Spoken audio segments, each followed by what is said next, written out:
জীবনে এমন এমন সব ঘটনা ঘটেছে যে ভূত প্রেতে বিশ্বাস করতে বাধ্য হয়েছি।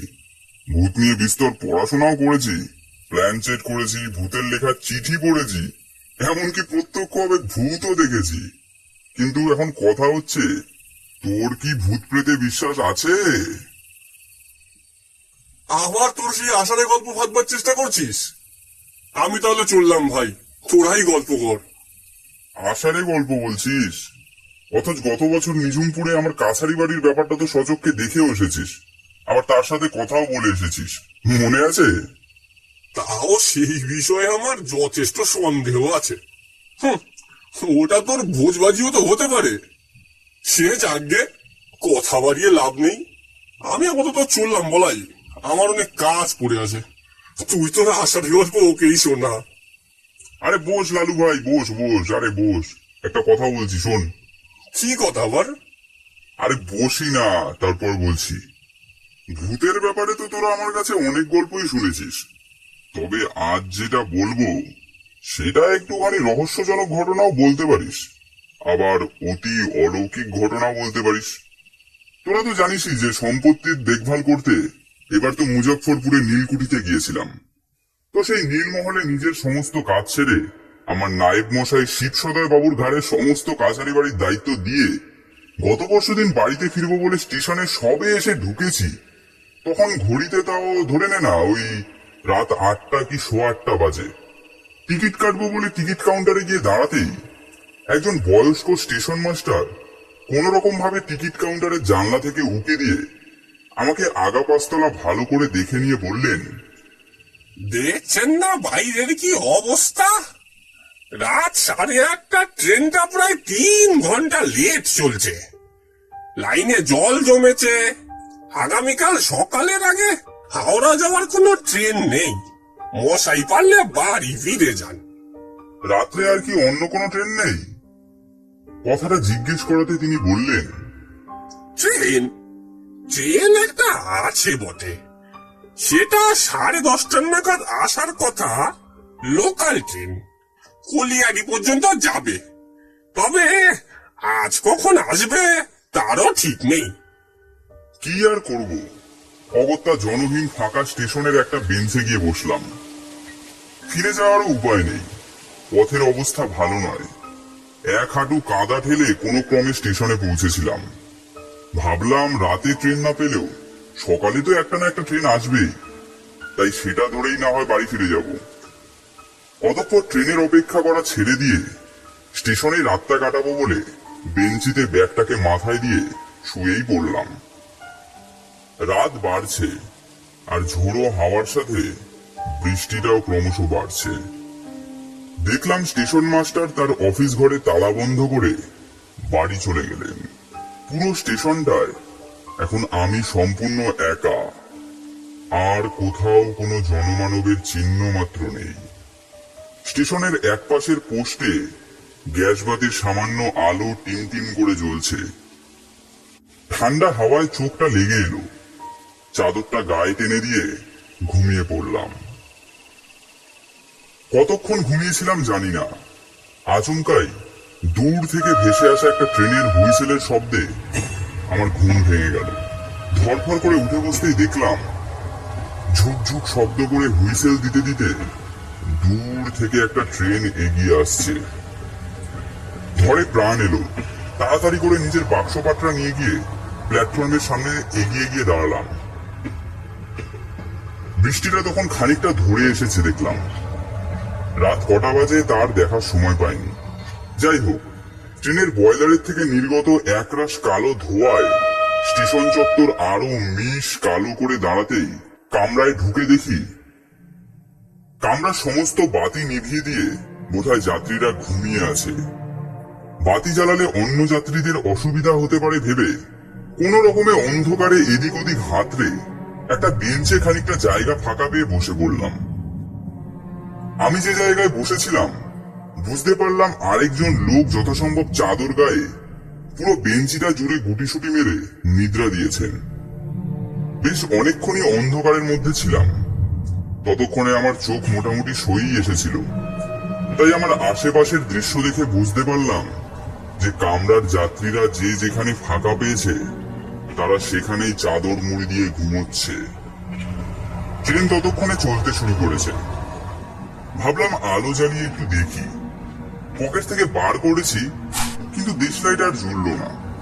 বুঝতে পারলাম ভিজে তার দফা রফা শেষ হয়ে গেছে বোধহয়।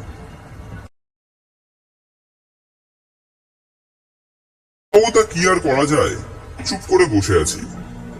ট্রেন তার গতি বাড়িয়েছে, খোলা জানলা দিয়ে হাওয়া আসছে, তাই বেশ ঠান্ডা ঠান্ডা লাগছে। ট্রেনের দুলুনিতে ঝিমঝিম পাচ্ছে। হঠাৎ একটা গলার শব্দে আমার তন্দ্রা ছুটে গেল। তাকিয়ে বুঝতে পারলাম আমার সামনের বেঞ্চে শুয়ে থাকা লোকটি উঠে বসেছেন, আর তিনি তার ভারিক্কি গলায় জিজ্ঞেস করলেন, মশাই কতদূর যাবেন? চমকে গিয়েছিলাম, তাই খানিকটা ধাতস্থ হয়ে বললাম, প্রশ্নটা কি আমায় জিজ্ঞেস করলেন মশাই?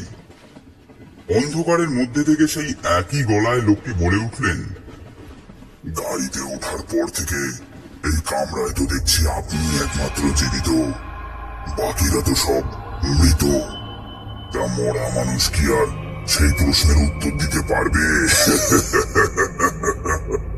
কথা শুনে বুঝতে পারলাম লোকটা বেশ রসিক বলেই মনে হলো। তার জবাবে হেসে বললাম, যাব হাওড়া, এই একটু আগেই ট্রেনে চেপেছি। হাওড়া? বেশ ভালো, উঠে গিয়ে শান্তি পেলেন? তা উঠলেন কিভাবে? এ আবার কেমন কথা? রসিকতা করছে নাকি? এই প্রশ্নের মানেটাই ঠিক বুঝতে পারলাম না। তবুও নিজের মতো করেই বললাম, অনেকক্ষণ ধরে স্টেশনে গিয়ে বসেছিলাম, এই একটু আগে ট্রেনটা এলো তাই চেপে বসলাম। কিন্তু এই ট্রেনটা যে হাওড়া যাবে না সেটা নিশ্চয়ই জানেন? হ্যাঁ, তা জানি, স্টেশন মাস্টার বলেছেন।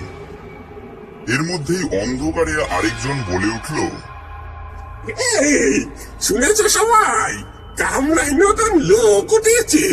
তা মশাই কোথা থেকে উঠলেন? মুজাফফরপুর স্টেশন থেকে, এই তো একটু আগে উঠেছি। রেলে কাটা কেস বোধ হয়। তা মশাই মাথাটা আছে তো, নাকি রেল লাইনে ফেলে এসেছেন? কথা শুনে বুঝতে পারলাম এরা বোধহয় সবাই এই লাইনেই প্রত্যহ যাতায়াত করেন। নতুন লোক পেয়ে আমার সঙ্গে রসিকতা করছে আর কি।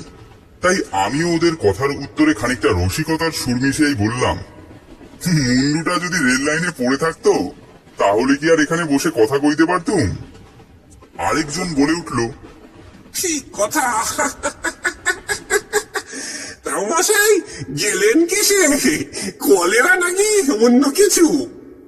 রসিকতা করার একটা মাত্রা আছে, তাই আমি আর সে কথার উত্তর দিলাম না। ঘুম পাচ্ছিল, তাই চোখ বুজে বসে আছি। আমার সামনের বেঞ্চে বসে থাকা লোকটি বলে উঠল, আবার টসকে গেছে বোধ হয়, কথা বলছে না দেখেছ? আচ্ছা ভাই সব, তোমরা কি খেয়াল করেছো লোকটা দেশলাই জ্বালিয়ে আমাদের ভয় দেখানোর চেষ্টা করেছিল? হ্যাঁ, আমি দেখেছি। বেটা ভূত হয়েও ভূতকে মারতে চাই। ওই ওই টিটি সাহেব এসে গেছেন, তাকে বলে দেবো নাকি? অন্ধকারে কে টিটি, কোন লোক, কোন দিক থেকে আসছে তা কিছুই বুঝতে পারলাম না। তবে এইটুকু স্পষ্ট বুঝতে পারলাম যে ইতিমধ্যেই আমার পাশে একজন লোক এসে দাঁড়িয়েছে। সে এসে কেমন যেন সাহেবী গলায় বলল, তোমরা মিছিমিছি চেঁচামেচি করিতেছ কেন? তোমরা কি জানো না ট্রেনের মধ্যে বাকিরা সবাই শান্তিতে ঘুমাইতেছে? একজন অন্ধকারের মধ্যে বলে উঠল,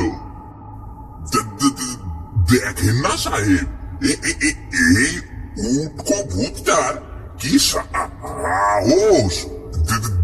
দেশলাই, তুই থাম, তোতলা ভূত কোথাকার।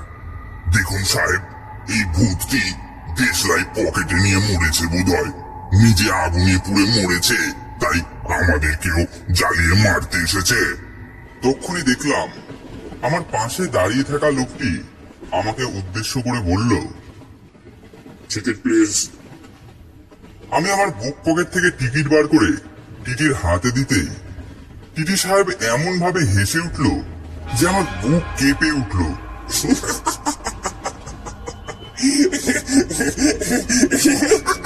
কিছু সময় হেসে নিয়ে তারপর হাসিটাকে সামান্য নিয়ন্ত্রণ করে বলল, আপনি আপনি হাওড়া চাইবেন?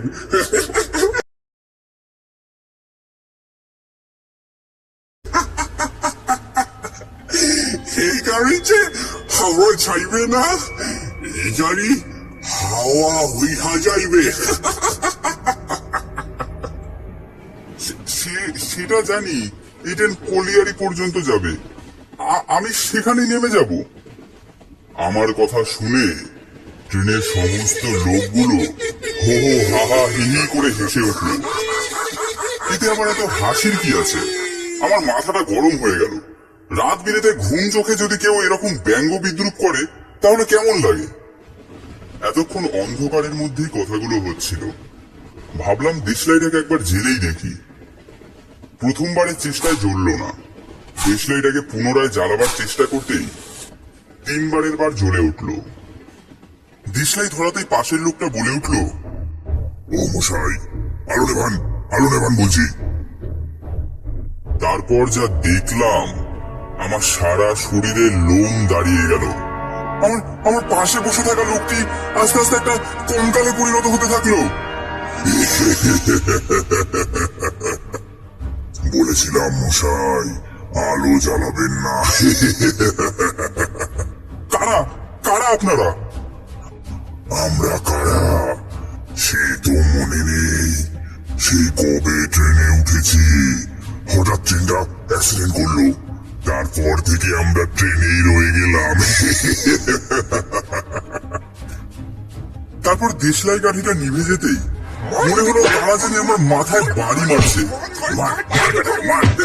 চালিয়ে আমাদের মারতে চেয়েছিল। ঘুম দাম করে কি জানি আমার মাথার উপর পড়তে লাগলো। তারপর হঠাৎ ঘুমটা ভেঙে গেল। জানলা দিয়ে আসা ঠান্ডা হাওয়ায় কখন যে ঘুমিয়ে পড়েছি খেয়ালই নেই।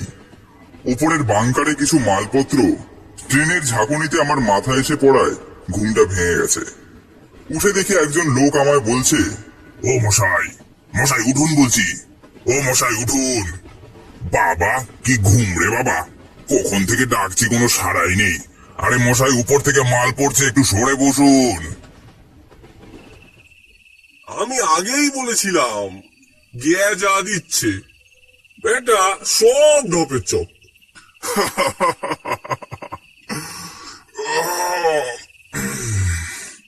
চ, আজকে অনেক রাত হয়েছে, বাইরে দেখ বৃষ্টিটাও কমে এসছে, কালকে আবার দেখা হবে।